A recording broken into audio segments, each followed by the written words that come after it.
Hello, my darlings. Madam Raven here with another wonderful steampunk story, just like I promised you. This one is from Jason H Abbot, and it is entitled The Boy in the Jar. The boy awoke with a start, and the curved glass of the cylinder distorted the face of the girl pounding upon it. His confused eyes met with hers through the translucent green fluid. Feeling the shock of her fist hitting the container, he watched her scream. But the girl's words were rendered incomprehensible by the liquid and glass separating them. He reached out and touched the sides of the man-sized jar he floated in. Then the naked boy's bewildered look shifted to terror as he began to choke, gag, and thrash in the chamber. The girl hadn't stopped knocking against glass in her own panic. Catching his attention once more, her vigorous pointing directed him to the twin release valves at the interior bottom of the cylinder. His head bobbed in acknowledgement before he pushed against the container's side and inverted his position. Kicking off the chamber's top, his dive of only a few feet brought him to the hand rings and the metal hatch at the bottom.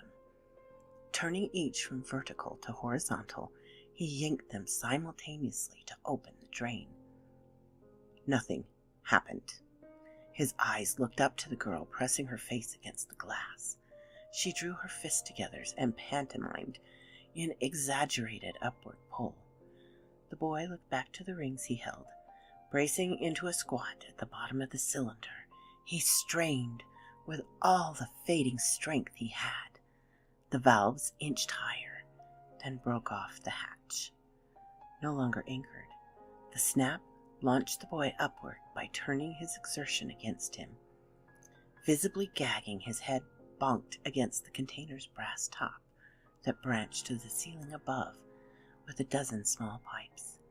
The hand ring slipped from his languid grip, striking to clang on the bottom drain that remained steadfastly closed. Pale and wide-eyed now, the girl turned from the chamber and the trapped occupant drowning within. Scanning the room, she glanced first to a pair of tables lined with Erlenmeyer flasks and chemicals. Spotting nothing of use there, she looked to the second glass cylinder in the room, with its own bottom hatch open and dripping. Then she spied the fireman's axe hung on the laboratory's walls. Her bare feet splashed across a floor of small white tiles under a puddle of green fluid. Sliding to a halt, she bumped into the wall before straining to reach the wooden handle and then lifting it off its mounting. The axe head fell upon the porcelain tile with a crack before wet hands pulled the tool level with her unclothed waist. She rushed for the boy in the jar, her gait more a series of barely controlled slips than a run. Yet with a grunting twist, she slammed the axe into the metal latch at the bottom of the chamber. The impact sent the girl sprawling onto her backside before the axe fell with a clatter to the floor. There was a groan, then a spray of liquid heralded the copper hatch finally swinging open. A wave of several hundred gallons gushed forward, shoving her backwards, jostling and sucking down in the gurgling surge. The boy hit the tile floor as if rudely birthed. The girl looked up, dripping and drenched. "Herbert!" Sliding on hands and knees across slimy tile, she reached where he lay supine. She rolled him onto his stomach and then tugged him up from behind with an arm braced over his collarbone. "Herbert, get it out of your lungs or you're drowned!" Her free hand slapped Herbert's back. With a groggy cough, he spat out a mouthful of amniotic chemicals. It landed with a splat between his shaking arms, pushing him up off the floor. He gasped a small, wet breath before retching more of the liquid out of his lungs. The girl felt his chest heave with choking coughs. Tears mixed in streaks on her stained cheeks. Sliding her second arm around to join the first, She embraced him from behind. The pair remained this way for minutes. His breathing strengthened with every expulsion of fluid. "I thought I'd lost you," she said into his ear. "Meredith," he choked out. "Is that you? Everything sounds off." She nodded. "Yes. Something went wrong." He coughed again. "The fluid oxygenation must have failed. Thank God you awakened and escaped." Herbert lifted his right hand, then gazed at it for a long second before he placed it over hers. "You've always said I was bricky," she sniffed. He chuckled and coughed again as he started to turn over. "Yes, I have 2 arms again. It must have worked." Meredith helped him sit beside her, then slipped, kneeling on the viscous coating of the laboratory floor. She almost sprawled backwards, but Herbert mitigated the fall by grabbing her waist. Instead, she merely plopped down with a squeal and clumsy splash. Herbert stared at the young girl looking up at him. "What in blazes?" His shout echoed in the room before he clutched his throat, hearing its pubescent pitch. Meredith leaned forward as Hubert felt his face.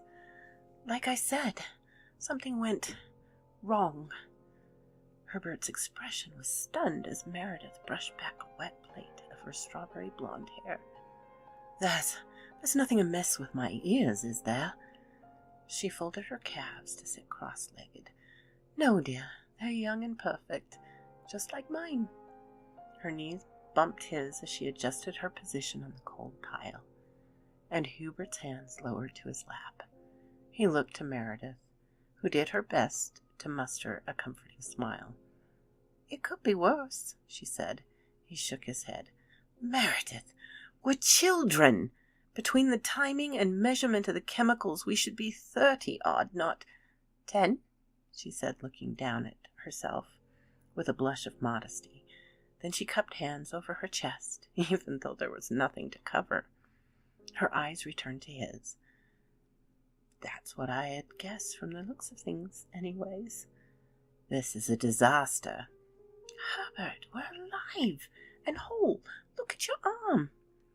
Meredith reached out, pinching his right shoulder and smiling as he squirmed and waved her away.